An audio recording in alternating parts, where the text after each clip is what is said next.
الدرس 15. قصة حرف الصاد.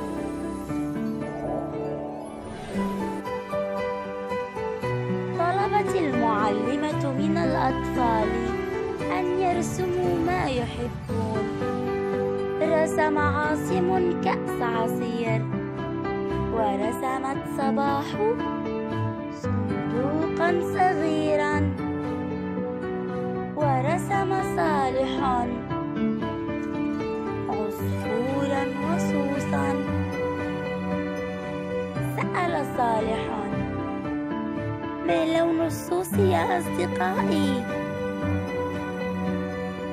ضحك منصور وقال: لون الصوص أصفر.